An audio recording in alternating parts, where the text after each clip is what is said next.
Hello everyone, a very warm welcome to this channel. My name is Fenifara. Thank you so much for clicking on this video. So today I'm coming to you with a different type of video, and I have a question. Do you normally have intuitions? Like, do you listen to your intuitions? Do you know if it is an intuition or you just realize later that, oh, that was an intuition? The universe is always communicating to us, but sometimes we ignore, or the universe just sends us signs, but we tend to ignore. I'm speaking for myself. Like, I have so many scenarios that I can narrate, but let me just narrate a few, the ones that I can quickly remember at the top of my head. So a while back, when S was really young, at one point at night, he was really fussy, and I couldn't tell what was wrong with him. Like, he was clean, he was fed, like everything was normal, but he was still fussy and he started crying and everything. Little did I know that S was warning me about something, but I just couldn't tell. So at that night, it was at night, by the way, so I've done everything. I'm like, okay, let me just maybe take him out for fresh air and he'll be okay. So going outside, thieves had already come into our estate and they stole everything from outside, like all of my shoes. I had a carpet that I had air dried it outside. It was gone. Like, S was warning me that there were thieves stealing that night, but I was too, I don't know, I just couldn't tell what was wrong with him, but he was kind of warning me. I took it as a warning later on, because after we just went out for the fresh air, he was just okay. He never cried again, but everything else outside was gone. All of us and our neighbors, if you had anything outside, it was stolen. They even, those thieves, I don't know what kind of thieves are they. They even stole all the aerials that, you know, those aerials for TV. All the aerials, they had time. We came to learn later on that they collaborated with the night guard and they stole just everything from outside. They didn't break into anyone's house, but they stole.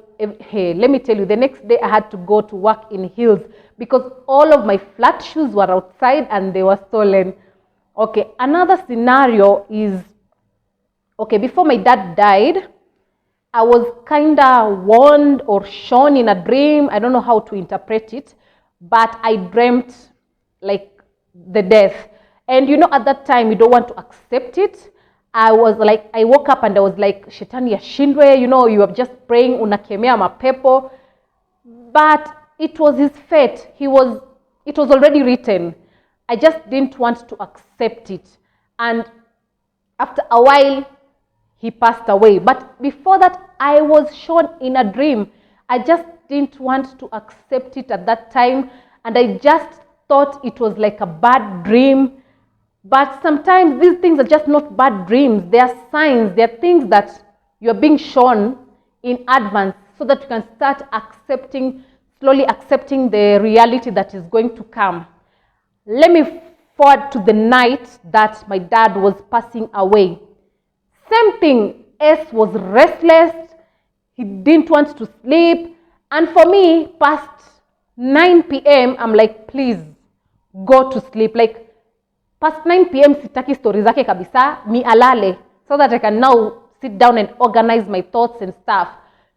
So at this particular time, S was still restless. He was not sleeping. And it was just the two of us, just him and I at home. So I was like, oh, mtoto shida ni nini? Sialale. I'm even becoming frustrated. But I don't know, he could sense that something bad was happening, but he just didn't know how to communicate it to me because he was still young. But he was just restless. Unaona tu ile mtoto anasumbukana na ujue anasumbukana nini, but mimi nilikuwa naona tu ananisumbua. Let me just say the truth. So I switched off every light in every room so that we could just sit in the dark as I wait for him to sleep. So he didn't sleep even immediately. So he was just playing like I can't even explain, but he was just restless. Amidst all this, he poked my eye. And at that moment, I shouted, ah! We were in the dark, so I shouted, and it went silent for a minute, like pitch silent. Even outside, it was just silent. And then I started feeling bad.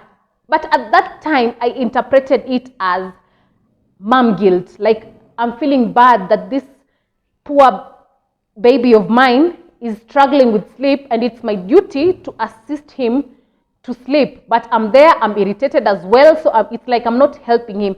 So at that time, I interpreted it as mom guilt. And he poked my eye. It was an accident. He didn't mean to poke my eye, and I shouted at him.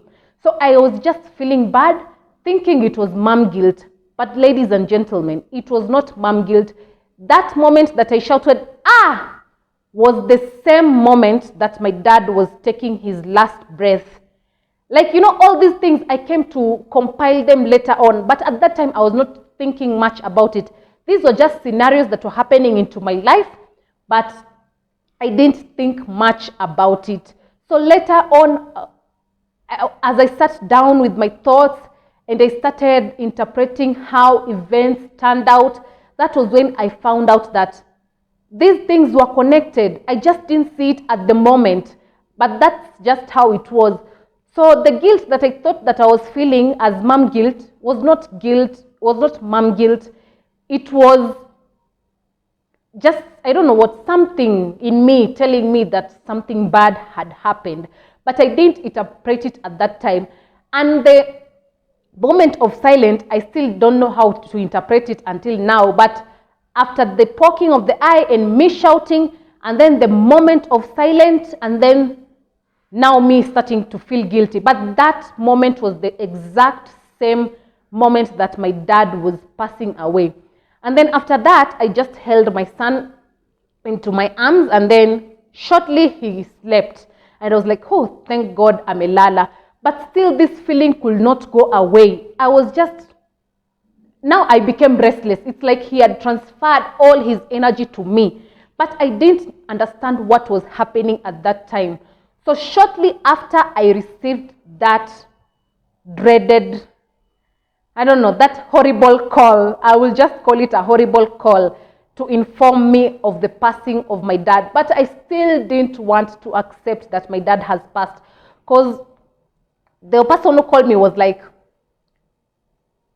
amegongwa. So me, in my mind, I just didn't want to accept that he was dead. So I was like, okay, kama yuko hospitali, I was imagining that maybe amepelekwa ICU or something, because that person didn't even elaborate further about the incident. So I just didn't want to accept it at that moment. So I was like, kama yuko hospitali, itabidi tu niombe ruhusa kazini, nisafiri, nikamwone hospitali and stuff. But in real sense, he had already taken his last breath. So at that moment, so I'm like, I'm still restless. I went online and stuff, and those people who are always the ones who have to be CNN with the breaking news, there were some people who had already, it was on Facebook, yeah. There was someone who had already typed on Facebook, like, rest in peace and blah, blah, blah. And that was the confirmation that he had died. But deep down, I just didn't want to accept it. At that moment, I became numb. Like, I felt like all my organs were failing me. I couldn't even move my legs. And I was like, hey, what can I do? Like, I couldn't even move. It's like I became paralyzed. And then I just sat there for a few minutes, like, now being sad and everything. And then after I got enough strength, I now picked up the call and started calling the relevant people in my life, like telling them about what happened. But if you look back at all those events before, all those events leading to that, it's like the universe was trying to tell me something, but I couldn't see it at that moment. So we should follow our intuitions, guys. Like, I don't know what to say, but sometimes the universe sends us signs, but we don't really look at them as signs, or we don't really want to accept them as signs. We just ignore. Because even looking back at all events in my life, from friendships to relationships, there are some incidences that I could tell that this was not the right relationship for me, or this was not the right friendship for me. But I don't know, it's me wanting to belong or something that made me persevere other things that I shouldn't have persevered, like stick to relationships that I shouldn't have stuck to.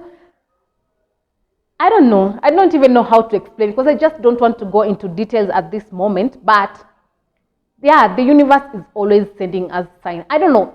Tell me down in the comments below, is there an incident that has happened to you in the past or maybe recently that you felt like it was a sign that was given to you, but you didn't take it as seriously until an actual event happened? So those are just the things that I can think of on the top of my head. But there are so many other incidences that I can talk about. It's just that I have to sit down, and maybe I'll be talking about them in my next videos. As I remember them, I'll be sharing with you guys. But that is what I wanted to come here and tell you guys. Don't disregard your intuition. Sometimes the universe is trying to communicate to you about something. We should be listening to what the universe is trying to communicate. Stop overthinking things. Just go with the flow. Before I log off, there's another last incident. Before I went for my maternity leave, I had, of course, there's that last checkup before now you wait for labor. I was scheduled for the checkup on a Saturday. But on Thursday, I left work at 9 p.m. I was not even feeling unwell or anything. I was like, let me just go to the hospital for my checkup. And I went to the hospital for the last checkup. Even the nurses were surprised, like, nini kimekuleta usiku, kwani uko in labor? Nikamwambia, nimekuja checkup yangu ya mwisho. And the nurse was like, wewe hii mambo ya kukuja checkup usiku, utazaa tu usiku. Unakujaje checkup usiku?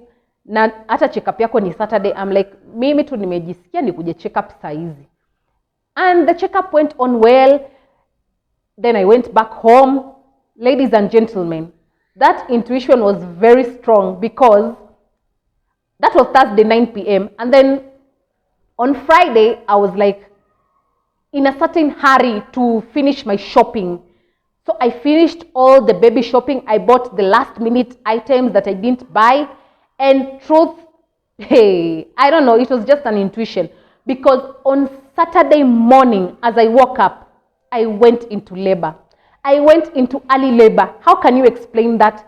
How can you explain the urge for me to go for my last checkup on Thursday while it was scheduled for Saturday, and to shop on Friday, like everything last minute shopping? Then on Saturday, I woke up and went into labor. I don't know. There's so many scenarios that I can narrate to you guys, but those are the ones that I can just quickly remember at the top of my head. So, question to you, do you normally listen to your intuition? Do you ignore? Do you have, like, does the universe give you some signs and you ignore them like me sometimes? I must agree, sometimes I just ignore signs. But I'm trying my best to listen to the universe, to just go with the energy that it's giving me, because I'm trying not to think too much about things and just sit down and listen to my thoughts and just internalize things as they come and accept things as they come. Sometimes things are supposed to happen the way they have happened, and it's not your fault. And don't beat yourself about it. You can be sad, but don't be sad for far too long. Just go with the situation. And before I end this video, I just wanted to share with you something that I was taught a couple of months ago in a training that I was in. It was a fire and safety training plus first aid. So the trainer was there and was asking us, what do you normally do for fun on your off days? And people had things like, we sleep, we just take care of babies, tunaosha manguo, Like these normal duty things that we normally do on our day-to-day life. So that trainer told us, you guys are just one step ahead of having a mental breakdown. And we were like, huh? He said that if you have an off day and you don't do anything fun for yourself, you're just one step ahead of having a mental breakdown. And we were like, but we have one off day in a week. Okay, most of us there are working in malls. And when you're working in a mall, it's just one day off, and it's during the weekday. So during the weekends, you are just at work. So that was our scenario. So we were just explaining that there's no way we can afford to have fun all the time. Imagine you have one day off, ndo hao watoto, sijui ufue manguo, sijui fanya nini. Then that trainer told us, that's just excuses that you're giving me. Out of that 24 hours a day, you can't even set aside some few hours for you to go and have fun and just relax and just reset your mind and everything. And we were like, but sijui nini, pia huwa mtu amechoka, so kulala. Akasema ni sawa, sijakataa mlale, mnaweza lala. But watakuniambia you can't even set aside 1 hour for you to go somewhere and have fun. Ni sawa, uko na watoto. Huwezi set aside 1 hour uende hata ukajienjoy mahali na hawa watoto. And we were like, hey, ni kweli. These are just excuses that we are giving. So he told us that, please, even as you're looking for money on your day-to-day activities, just set aside some time for you to do the things that you love. And if you do, and people are saying that they didn't have hobbies, and that's what he was trying to say, because you haven't discovered your hobbies. You're always working, you're always like doing all the responsibilities that you're supposed to do. In reality, you're supposed to set aside time for you to enjoy yourself so that you can reset. So that, because as human beings, you need enjoyment. You can't just be working 24/7. Set aside time for enjoyment. And if you drop dead today, your work will replace you within hours. In fact, maybe they already have a replacement for you. They're just waiting for you to be out of the way. So please, as you're working, as you are doing everything for your family and stuff, don't forget to set aside time for enjoyment as well. Even if you don't have money to enjoy, you can even say like, I'll take a walk between 6 and 7 p.m. After that walk, you will feel different. You will be a different person. So don't give yourself excuses. Make sure you set aside time for you to enjoy. And yeah, because life is always going to be life. And the end product is death. Like, we can't escape. We were born, we shall die. In between, how do you want to live your life? How have you planned for your life to go? Or even if it's not for you, for your generations to come, do you want them to be in this life like this? Do you want them to just come into a life and work and not even set time for enjoyment? That is food for thought. So I think I've talked too much. Let me end this video here. Let me know your thoughts down on the comment section down below. Do you have intuitions? Do you have does the universe send you warnings as well? Can you even narrate to me about some of the scenarios? Let me know in the comment section down below. So thank you so much for watching this video till the end. I'll see you on the next one. And don't forget to subscribe if you haven't already. So see you next time. Goodbye.